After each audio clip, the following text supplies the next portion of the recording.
Mithridates the Great was a king of the kingdom of Pontus, which surrounded the Black Sea. In his time, Mithridates came to several great confrontations with the Roman Republic, facing off against great generals like Sulla and Pompey. He was one of Rome's greatest and most persistent enemies. His life is a story of ambition, bold determination, and futility.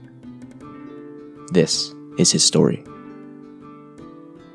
Mithridates was born in 135 BCE in the kingdom of Pontus. He was of Persian and Greek ancestry and was supposedly descended from great kings such as Cyrus the Great, Darius the Great, and Alexander the Great. Regardless of whether these claims were true or not, it was a lot of pressure for him to live up to. His early life was chaotic. When his father, Mithridates V, was assassinated in 120, the young Mithridates was forced to flee the kingdom and go into hiding. Only several years later, as an adult, was he able to return and be declared the king of Pontus. It was evident that Mithridates had great ambition, wishing to take Pontus from a small backwater to a formidable Mediterranean power. He also had the drive, charisma, and energy to pursue these ambitions. First, he conquered Colchis, a kingdom east of the Black Sea. Then he clashed with the nomadic Scythians on the steppe, accepting several Black Sea states into his kingdom in exchange for protecting them against the Scythians. The war was a great victory for Pontus, ending with the Scythians submitting to subject status. By the end of these wars, Mithridates' Pontus was the dominant power in the Black Sea. With his horizons expanding, Mithridates set his sights upon dominating Anatolia. This would bring him into his first confrontation with Rome, which controlled territory in the southwest. He sought to incorporate parts of central Anatolia, including Cappadocia, which brought him into conflict with the kingdom of Bithynia. Mithridates played some politics and acted as a friend to Rome, but eventually he moved with full military force into Cappadocia, drawing him into war with Rome.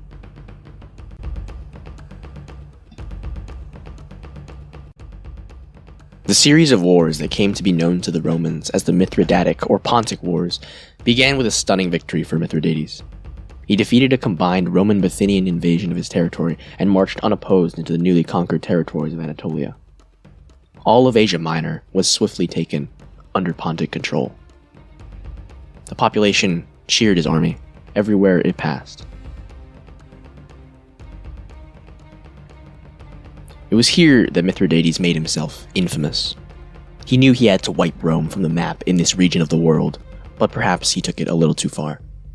He ordered a systemic massacre of all Roman or Italic peoples living in Anatolia. His soldiers executed thousands, and enthusiastic locals killed thousands more. It's estimated that 80,000 people were killed in what was essentially a small-scale genocide.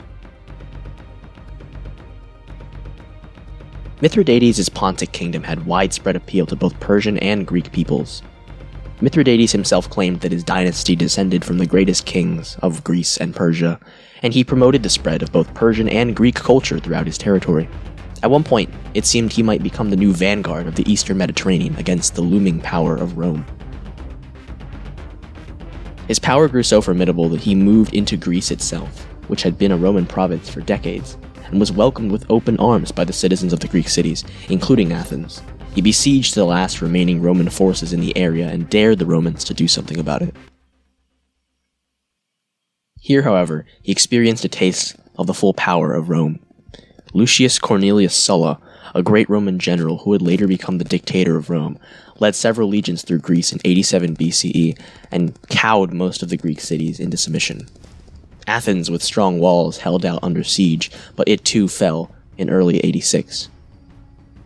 Several attempts by Mithridates to reassert the initiative in Greece failed, with Sulla defeating every army and displaying Roman superiority on the battlefield. After Pontic defeat in several battles, Roman forces pushed into Asia Minor and re-established Roman holdings. Mithridates was now looking for peace, as was Sulla, who had to deal with another civil war from his rival Gaius Marius in Italy. Issues persisted throughout the Roman command structure. In 86, a mission was sent under Valerius Flaccus from Rome, with the objective of bringing Sulla to justice and concluding the war against Mithridates. Flaccus was assassinated by one of his lieutenants, Flavius Fimbria, in a mutiny, and although the army did go on to defeat Mithridates in Anatolia, it was all useless. Because Mithridates and Sulla reached a peace settlement with the Treaty of Dardanos. This treaty was essentially a status quo peace. Mithridates would renounce all ambitions on Roman client states in Anatolia, as well as pay Rome an annual indemnity. Fimbria, upon hearing that Sulla was free to come kill him, committed suicide before that could happen, resulting in the disintegration of his army. Many soldiers went back to Sulla, but a sizable part of the army went over to Mithridates. Roman citizens were so fed up with Rome that they were defecting to a foreign king. In practice, there was no enforcement of the treaty, so Mithridates continued to exercise control over much of Anatolia, including parts of the disputed kingdoms of Bithynia and Cappadocia. The kingdom of Pontus remained a formidable power, the strongest in the region. Despite having to pay a large indemnity to Rome, Mithridates was very pleased with what he had managed to accomplish.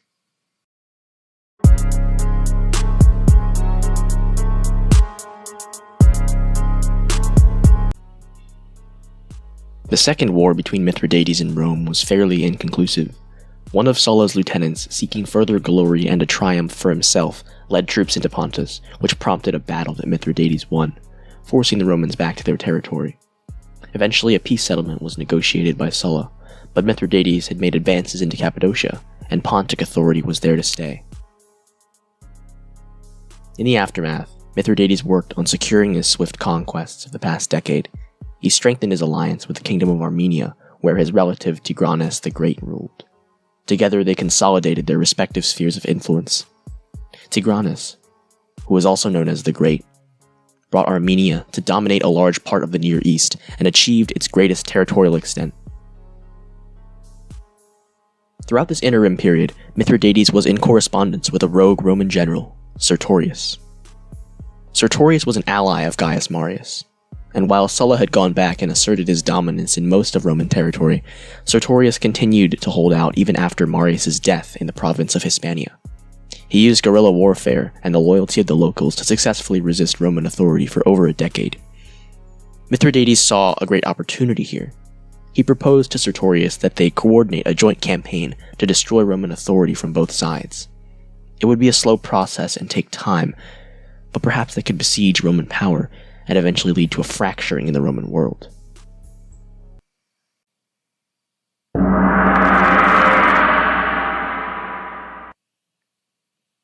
Finally, in the year 73 BCE, Mithridates decided that his preparations were sufficient. He called up his armies, which he had been building up for the better part of a decade, as well as his ally of Armenia, and invaded the Roman allied kingdom of Bithynia. The Third Roman War was on. Mithridates was not messing around.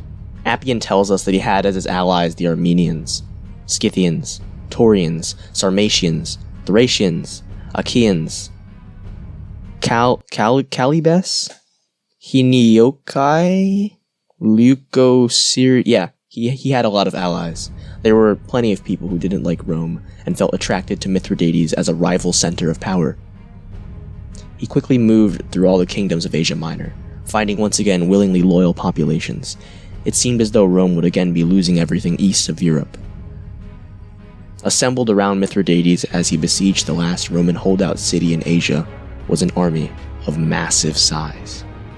Ancient sources claim it was 300,000 strong, but a lower figure of 100,000 seems more reasonable. In any case, it was massive and represented a great segment of the Near East, united against Roman power, all under the leadership of Mithridates. The Romans sent Lucius Lucullus, a consul and experienced general, with an army 30,000 men strong to fight Mithridates in Asia. He would soon become one of Rome's greatest generals. First, Lucullus managed to trap Mithridates on a peninsula while he was besieging the last Roman city. With Lucullus having swiftly seized hills and mountains, he controlled all supply lines leading to Mithridates' army. Eventually, Mithridates was forced to lift his siege and attempt to flee just as the worst onset of winter came. The journey back to Pontus was grueling. Lucullus's numerically inferior army harassed Mithridates' massive army constantly, further depleting its supplies and defeating him in a couple one-sided battles. Many more of his soldiers simply died of cold or starvation. The army slowly wasted away.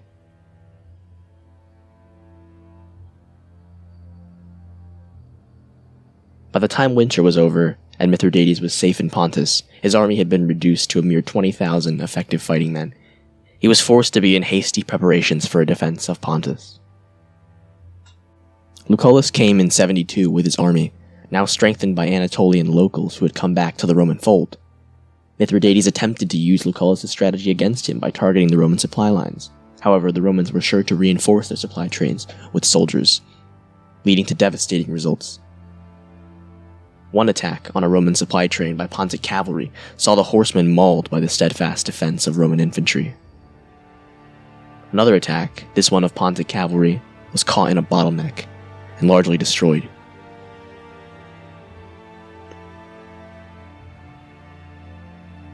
Word of these defeats filtered back to the Pontic camp.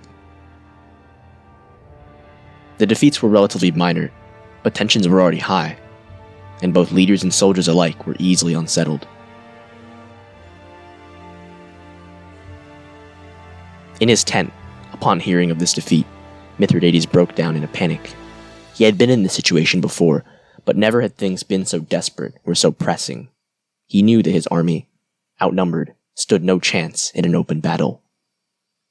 It was a difficult decision, but he decided to flee. He called on his highest officers to make preparations, and their baggage was assembled at the gates of the camp.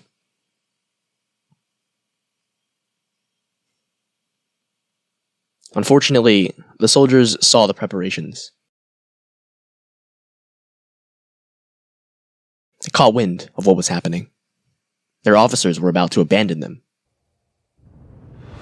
They acted fast, and with all the hasty desperation of a mob gone wild, they pillaged, looted, and burned their own camp before fleeing in all directions. Mithridates himself attempted to take control of the chaos by making a speech, but no one listened. His army disintegrated. He was caught in the chaos and barely got away with a small force of bodyguards. Pontus was lost. Mithridates fled to Armenia, under the protection of his ally, Tigranes. He was nearly penniless. The king of Armenia was so dishonored and shamed by his performance in the war that he refused to grant Mithridates, who was his blood relative, the right to even meet with him. It must have been a difficult decision, but Mithridates sent a servant with an order to the Pontic capital to kill all of his wives, concubines, and children. He might lose them, but the Romans would never have them.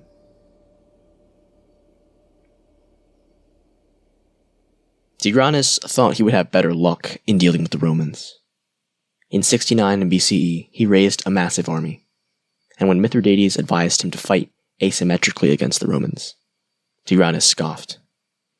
He met the Romans in battle at Tigranocerta in 69 BCE. The battle was going well for the Armenians at first, who severely outnumbered the Romans. Or so it seemed. Lucullus had sent a force of cavalry behind the Armenians to occupy a hill, and after the Romans feigned a retreat, the Armenians broke order to pursue. The Roman cavalry charged downhill and mauled the Armenian army, resulting in a total rout. Further defeats for the Armenians led Tigranes to finally avoid the Romans on the battlefield.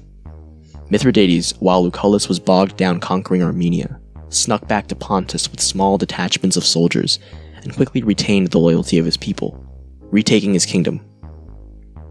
Lucullus himself was forced to take his army back to Asia Minor, but his soldiers would not fight. They accused him of being greedy and taking them on campaigns that yielded nothing.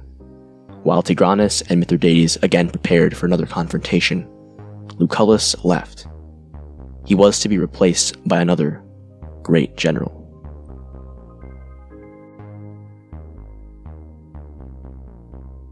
Pompey, later to be known as Pompey the Great, completed the trio of greats that would fight this final stage of the Roman wars. He wasted no time in pressing Mithridates with his new army. Countless Roman defeats had worn Pontus and Mithridates down.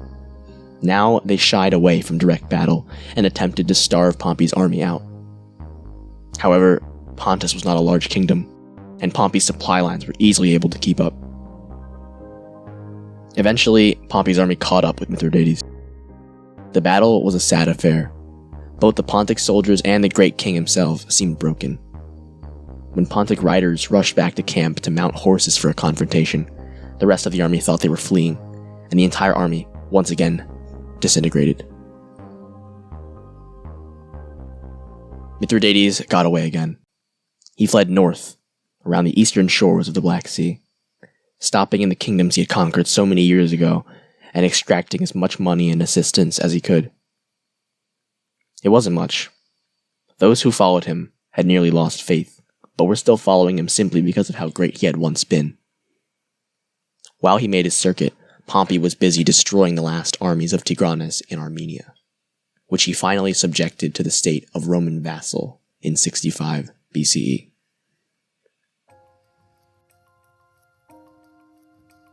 By 63 BCE, Mithridates had reached the Bosporus after completing a circuit of the Black Sea. His meager army was nothing to fear, but he wanted to die like a king. He rallied his men and informed them of his plan to march on Italy. The plan would surely fail. They would surely die, but they would go out as martyrs.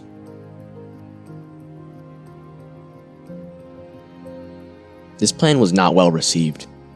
Even his family members organized several conspiracies, and he was forced to kill most of them. He spared his closest son, Pharnaces, but everyone could see the writing on the wall. Pharnaces went around the camp and stirred up a mutiny.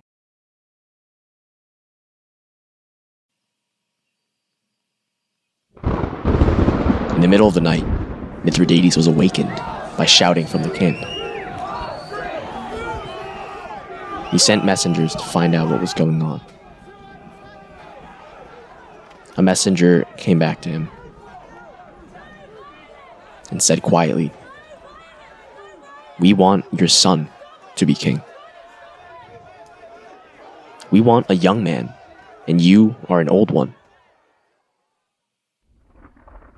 One who is ruled by eunuchs, the slayer of so many of his sons, his generals, and his friends."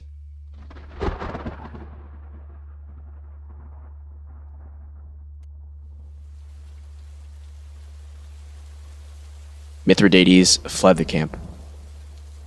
He had nothing. His son was king, and his people had abandoned him. Now, his kingdom would surely surrender to Rome.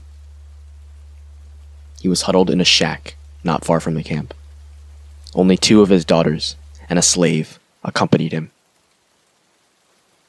He mixed some poison and prepared to die, giving some to his daughters. They dropped dead swiftly as he looked on. But for him, the poison had no effect. In his youth, the king had built up an immunity to all varieties of toxins to protect against poison, and now, when he wanted to die, he could not. So he asked his slave to kill him. His slave obeyed. Thus, he died. His slave stabbed him multiple times through the chest, and he bled out. He was 72 years old and had ruled Pontus for 57 years.